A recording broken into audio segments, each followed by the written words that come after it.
Oi, meus amores! Estou aqui de volta para darmos continuidade às nossas revisões. A revisão de hoje é na disciplina de Ciências, tá bom? Então prestem bastante atenção na nossa revisão. Vamos começar pelo conteúdo falando sobre a Terra, que fica na unidade 2 do livro de vocês. Podem acompanhar comigo na página 219. Vamos lá! A Terra, vista do espaço, é um astro de cor predominantemente azul. Ficou famosa a frase "A Terra é azul", dita pelo astronauta soviético Yuri Gagarin, o primeiro ser humano a ir ao espaço em 1961. Atualmente, satélites artificiais giram ao redor da Terra e captam imagem como esta imagem aqui, ó, que está atrás de mim. Tá vendo a imagem da Terra? Nela podemos observar partes azuis, que são lagos, rios e oceanos. Já as partes que não são cobertas por água, os continentes e as ilhas, tem tons de amarelo e verde. Então toda essa parte azul que a gente vê é a água. E essas partes que não são água, né, que é verde, amarelado, são os continentes. É a parte de terra, é onde a gente vive, ok? Ao olhar a Terra do espaço, também podemos ver o branco das nuvens e do gelo das calotas polares. Então essas partezinhas brancas que a gente vê são as nuvens e os gelos que ficam lá na Antártida, né? Que ficam nos lugares que são frios, nos polos, tá bom? O nosso planeta, ele tem a forma arredondada, semelhante à de uma esfera, e é ligeiramente achatada nos polos. No passado, muitos povos antigos acreditavam que a Terra era plana. Os navegantes imaginavam que, ao se afastarem muito da costa, chegariam à borda da Terra, de onde poderiam despencar. Mas, mesmo antigamente, há cerca de 2.500 anos, alguns filósofos gregos já diziam que a Terra era redonda. Esse conhecimento se espalhou para outros povos e foi finalmente comprovado de forma prática em 1519, quando uma expedição liderada pelo navegador português Fernão de Magalhães completou a volta ao mundo. Foi a partir daí que foi descoberto que a Terra ela é o quê? Redonda. Então o formato da nossa Terra é justamente isso, nosso planeta ele é redondo, como uma bola. Bem, continuando, há várias maneiras de representar a Terra, ok? Temos o globo terrestre, eu trouxe para vocês, aqui ó, o globo terrestre, certo? O globo terrestre é uma maneira da gente representar a Terra, da gente entender como é o nosso planeta. Temos aqui no globo os continentes, né, onde ficam todos os países, temos os polos, os hemisférios. Então, ó, aqui é uma maneira da gente representar a Terra, ok? O globo terrestre é a representação mais fiel da Terra. Ele mantém a forma arredondada e as proporções entre os tamanhos e as distâncias. Sua desvantagem é que não se pode observar todas as partes do planeta ao mesmo tempo. Ao olharmos um lado, não conseguimos ver o outro. Vamos voltar para o globo. Se eu estou olhando para este lado, eu não consigo visualizar este daqui. Eu preciso girar para que isso possa acontecer. Tá bom? Assim, se quisermos, por exemplo, ver toda a superfície terrestre registrada em um livro, o globo não pode ser usado. Então, no livro a gente consegue ver a representação, né? Todinha, completa. O planisfério. O planisfério é um mapa que representa toda a superfície do planeta em um único plano. Observem a imagem, aqui é o planisfério. É outra forma de representação da Terra. Vimos o globo terrestre e agora o planisfério. Ok? Então é só observar. Conseguimos visualizar todo o planeta em um único plano, através do planisfério, o que faz com que seja a melhor forma de visualização do planeta em uma folha de papel. Então a diferença da gente visualizar o planeta no globo e no planisfério é que no globo ele representa o planeta ali, redondo, certo? A desvantagem é que a gente não consegue visualizar todo de uma vez, tem que estar girando, só consegue ver parte por parte. No planisfério, a gente consegue visualizar todo, porém, há uma mudança das distâncias, né, de um lado para o outro, há essa mudança. Então, tem as suas desvantagens também. Porém, são as duas formas aí que eu trouxe de representar o nosso planeta. Em algumas épocas do ano, algumas partes da Terra recebem mais luz solar do que outras, o que dá origem às estações do ano: primavera, verão, outono e inverno. Cada estação dura 3 meses e tem características específicas. Elas são opostas no hemisfério norte e no hemisfério sul. Quando é verão em um deles, no outro é o quê? Inverno. Então vai ser o oposto, tá bom? No Brasil, aqui no nosso país, as estações apresentam mais ou menos diferenças dependendo da região. No norte e no nordeste, por exemplo, o nordeste é a região onde a gente mora, são percebidas apenas 2 estações, a das chuvas e a da seca. Então aqui a gente não tem tanto a estação primavera e outono, né? Não é bem dividido aqui para o nordeste e para o norte também, não é bem dividido. A estação chuvosa ocorre em períodos diferentes em cada região, de acordo com as características físicas, como vegetação e relevo. No litoral do Nordeste, o maior volume de chuvas é no inverno. No sul da Amazônia, ocorre no verão. Nessas regiões não faz frio no inverno, como faz no sul do país. Então aqui a gente não tem aquele frio forte, de estar todo agasalhado, de ter aquele nevoeiro, não temos. Então, como a gente sabe, né, aqui no Nordeste a gente vai ter mais aqueles momentos de calor. O frio é muito pouco. Bem, então este é o conteúdo a respeito de terra, falando sobre terra, né? Como é a nossa terra, né? O formato da nossa terra, as estações do ano, como é que acontecem. A gente entendeu aí que a terra, né, ela tem esse processo de que em um certo momento vai estar mais calor em um hemisfério e vai estar mais frio no outro hemisfério, e aí vai dividir as estações do ano, né? A Terra ela é redonda, tem várias maneiras de representar, trouxe 2 maneiras para vocês. Vamos continuar com o nosso próximo conteúdo, que são o quê? Os recursos naturais. Os recursos naturais, nós estudamos até a página que fala sobre solos, a formação do solo, né? Como é que acontece. Então vamos recapitular como é que acontece todo esse processo dos recursos naturais.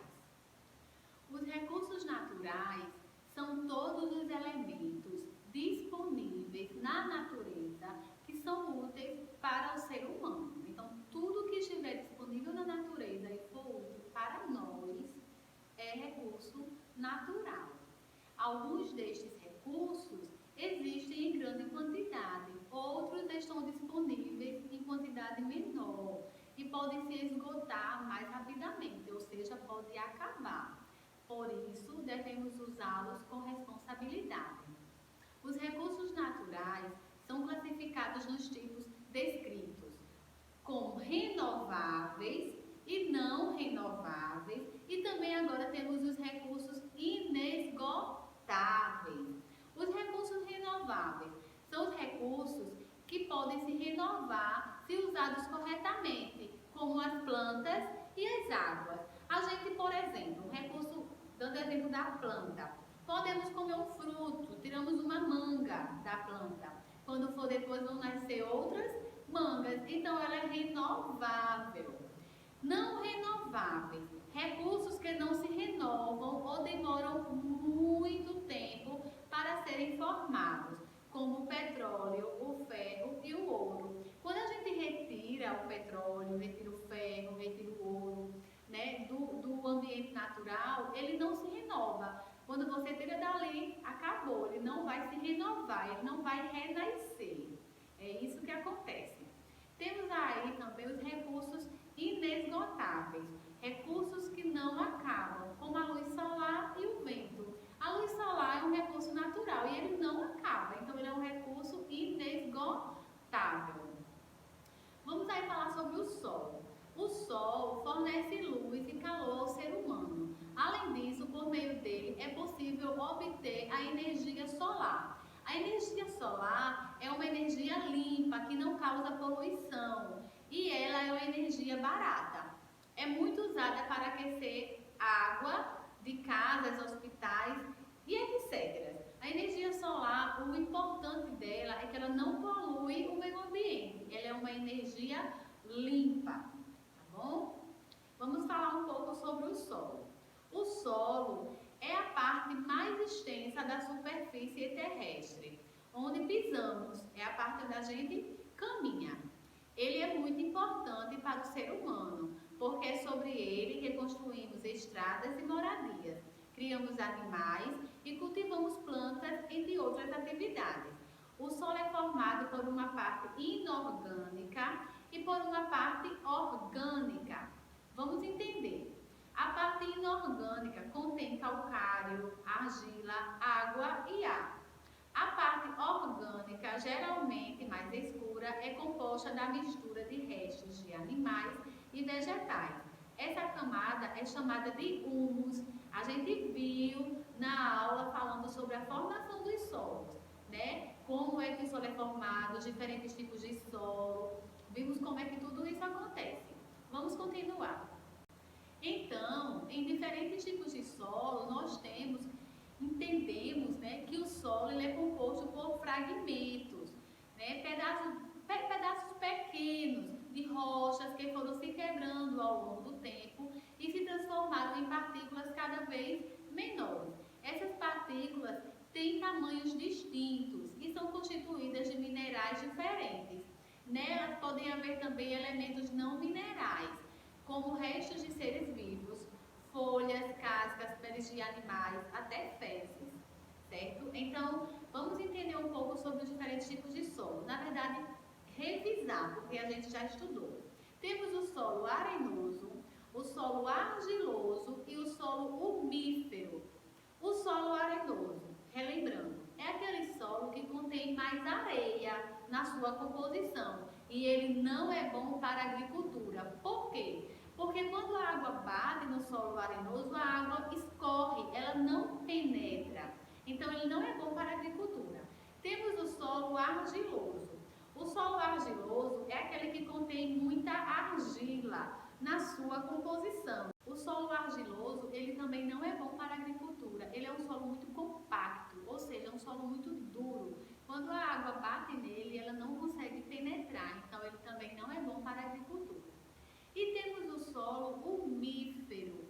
O solo umífero é aquele que contém muito humus na sua composição. O que é humus? Humus é resto de folhas, de animais, de cascas.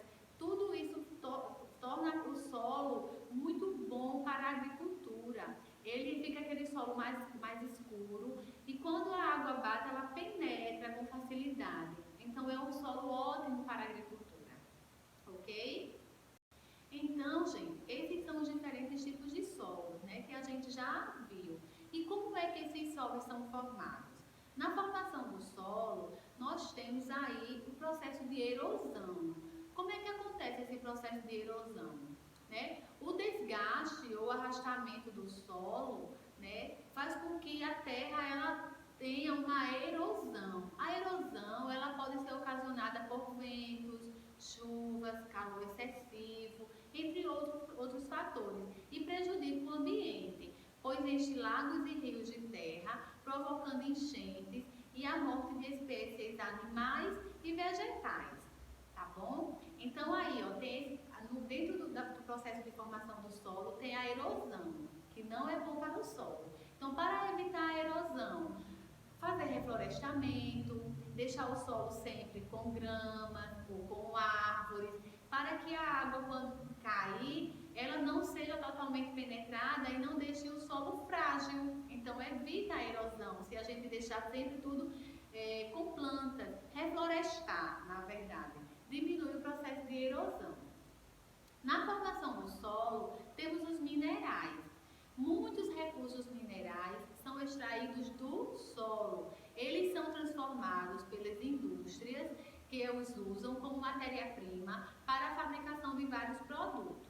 Então, ó, temos aí os minerais que fazem parte da formação do solo, tá bom? Eu já expliquei na aula anterior, então temos pedras preciosas como ouro, diamante, prata, temos também o petróleo, temos o ferro, que são todos minerais que são extraídos do nosso solo, ok? Então, já que a gente revisou esses conteúdos sobre terra, né, e sobre os recursos naturais, vamos agora para as atividades.